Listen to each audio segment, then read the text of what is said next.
Why own physical media? For aesthetic purposes? For preservation? Why not both? Today I want to talk about physical media a little bit, kind of my interest in it, and then also what's important about it. More and more media is being pushed towards the internet.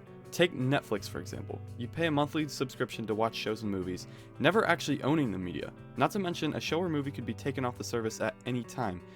In a way, this method of consuming media can be more cost efficient to watch multiple seasons of a show, and also just way more convenient. Now if you thought I was only talking about movies in this video, you're very mistaken. This concept of pushing media to become more digital is applicable to many other things, such as video games. Although the internet has done me some great favors, such as preserving media, most popularly video games, not everything is easy access. Not every piece of media gets preserved by the internet, hence the existence of lost media. And not every preserved piece of media is going to be easy to get your hands on. It's going to be especially hard to get your hands on old rare Nintendo games, if they keep shutting down preservation websites and emulators, but that's a rant for another time. So that brings us back to the original question. Why own physical media? Because with things such as music, video games, TV shows, and even books, having these pieces of media in physical form makes them tangible. And I get this is not for everyone, but hopefully I can help some people understand why physical media is so important to me. It's about the new book smell when you turn that first page, the feeling of popping a game in your console and opening it right away, that feeling of rewinding your cassette just so you can listen to it again. The biggest problem in modern day video game collecting is that a lot of times, your game requires some sort of installation to be played, even if you bought a physical copy. Now this is not only the case, and with a lot of Nintendo games you're still able to pop in the game cartridge and play right away. Now I understand that AAA games are getting bigger and bigger, so they require more storage than what is available on a compact disc, but that completely destroys the convenience of buying physical games so that no internet connectivity is required to download the game. Not to mention, you can sometimes find better deals on physical games if the store selling them is having a sale. Stale? Not to mention, you can sometimes find better deals on physical games if the store selling them is having a sale. And usually these companies, mostly Nintendo to be honest, don't like marking down their games from full price on their virtual game store. Sometimes, crazy scalpers are trying to resell physical games just months after their release. I've been a Nintendo collector my whole life, and there's a specific reason why I only buy new-gen Nintendo consoles. Because if I'm gonna have to buy a game that I'm gonna need to install onto my console anyways, why not just play them on PC? Not to mention, with my PC, I can play games at higher refresh rates than, a new-gen console could. It's nice to see that for the most part, Nintendo is staying true to the convenience of a physical game, unlike Sony, who is trying to push physical gaming out the window, which is another reason I like owning games physically, then I can save my Switch's internal storage. I mean, their PS5 Pro console doesn't even come with a disc drive by default. Also, what happened to the releases of video games having manuals in them?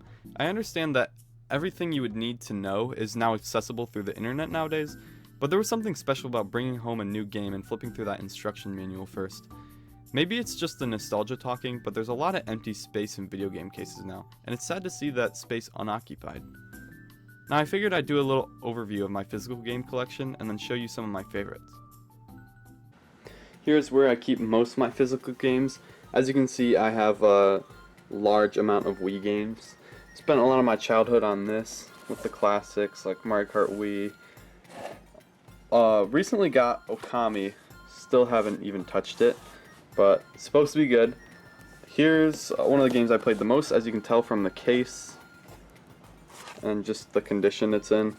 And then another game in pretty much the same condition, actually possibly worse, is the Smash Brawl. I did replace this case that it was in, because it was in a way worse case before, but spent my childhood on that game. And then Mario Strikers Charge was always a favorite of mine as well. Good game. Down here I have some of the GameCube games. I don't have a lot. In here is actually Double Dash. I have this and the bonus disc as well, which is up here. I just don't have the case for them. But then I have just some of the GameCube staples like Smash Melee, Mario Sunshine. I got Four Swords, Soul Calibur 2, so you can play as Link. I even have 2 copies of this game, one on Xbox. And classic Xbox game would be Halo 2. Gotta love that one. Here's my PS3 games. I actually haven't hardly touched any of them because my PS3 controllers are bad and I need some new ones, but I never really cared to replace them, and I didn't ever own this growing up. I got this PS3 for like really cheap at a garage sale, and I just haven't had the chance to touch it ever. Down here I have like the SNES and NES games. We have a lot of, not a lot of NES games, but quite a lot more than the SNES, because my mom likes to buy games from her childhood and then never play them. So some classics on here are like the Ninja Turtle arcade game, really good one. The old pinball with Mario, and gotta love Super Mario Bros. Of course, and Donkey Kong. That was always a favorite of mine when I was younger. And then Toy Story for the SNES, love that game. And Link to the Past. I still need to beat this game, but it's really good. Down here I have the Wii U. This was originally a Wii U at my Nana's house, so these aren't my games originally. Like, I didn't grow up with this console, and I modded the console so I can have more games on it. So that's why I don't have a whole lot of physical games, but these are the ones I do have. Like Breath of the Wild, this game was actually never touched. Smash Bros. For Wii U, played this a lot. Mario 3D World, definitely a must-have on the console, absolutely. And the old Mario Kart 8. And then over here I have some PS1 games, not really a whole lot, but I do have the Toy Story games, of course, and then I have somewhere in here the original Rayman. I don't know, it's hidden. And then here's my N64 game lineup. Got the classics like Mario Party, Zelda, both Zeldas, Donkey Kong, Pokemon Stadium, Rainbow Six. That's not really a classic, but Rayman 2. Love that game. Love that it was ported to like a million different consoles. Smash Bros, Mario Party 3, Mario Kart, Toy Story 2, 007, Doom, Excite Bike 64. And then we got the Donkey Kong manual, and in my N64 right now is actually Jet Force Gemini. I just recently got this. I haven't had a chance to play it yet. Now, most of my 3DS game boxes are in storage, and I just got the cartridges out. So, in this case is my main 3DS and all the good games, so I'm just going to show those. So, up top here, we of course got Ocarina of Time, Mario Kart DS, that's a classic. I remember loving Yoshi's New Island as a kid. That game was really good. I need to replay that. And I was never a fan of RPGs, but I did play some of these Mario RPG games, and Paper Jam was my favorite. I should probably complete it, though. I always loved this game as well, Mario Party Star Rush. I thought that was a fun, unique Mario Party game. And these Mario vs. Donkey Kong games were classics. Those are a must-have on the DS. As well as Mario Bros. New Super Mario Bros. 1 and 2. Some Spyro games. Triforce Heroes. And A Link Between Worlds, one of the best Zelda games. Back here I have a couple more, like Luigi's Mansion Dark Moon. Mario Party DS, that was a good one.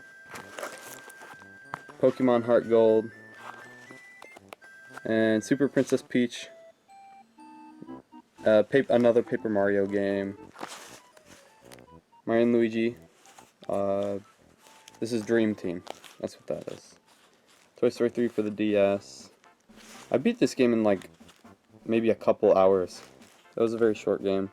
Sonic Lost World. I remember really wanting this as a kid and never really getting very far in it. But I did replay it not too long ago. Just like a little bit, like a level or two, and I do like this game. This is one of the better Sonic games I've played, in my opinion. And then Bowser's Inside Story. So I do have a lot of these Mario RPG games. I just never actually completed any of them. I feel like I should probably go through them. I just don't like RPGs. They just don't keep my attention the way I feel like they should. That's enough of that. Let's talk music.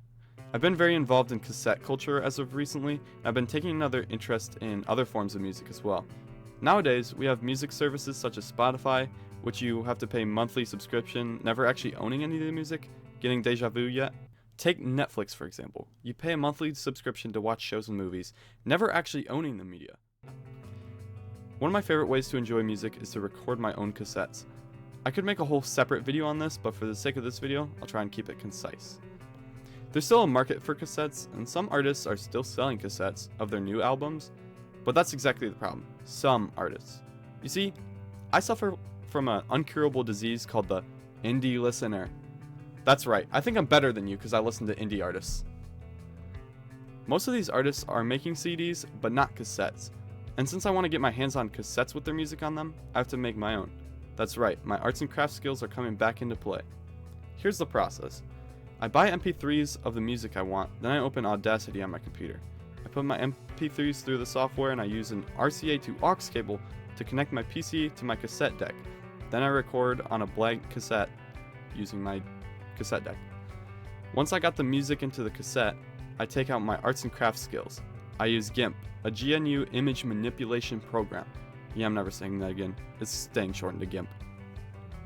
I use this template I found online to design my cover for my cassette, then off to the printer. Once that is printed out, I cut it out, and bam! Now, if you're interested in using these templates at all, I will link them in the description. Another big piece of physical media I collect is manga. I even got 3 new shelves installed because I keep buying more and more. The reason I collect manga is mostly personal preference. Sometimes manga can get scarce and rare, but more often than not, they actually just decrease in value. And just look at these spines. Tell me you wouldn't love seeing this on your shelf. One other thing I'd like to point out are my Fullmetal Alchemist DVDs. Now personally, I'm not into collecting DVDs or Blu-ray, but the reason I own these is because the original series was taken off every streaming service here in the US, so there's no way to legally obtain the series anymore, and trying to get this show through any other methods is just really annoying. Not to mention, before Blu-ray, they used to pack way more into their DVDs, like bonus features, cut content, and sometimes they had little games inside them. It's a shame physical media got way more boring when Blu-ray came around. At this point, I think it's fair to say I collect way too much crap. There's a reason behind most of my collecting, although to be fair, a lot of the reason is just sentimental value.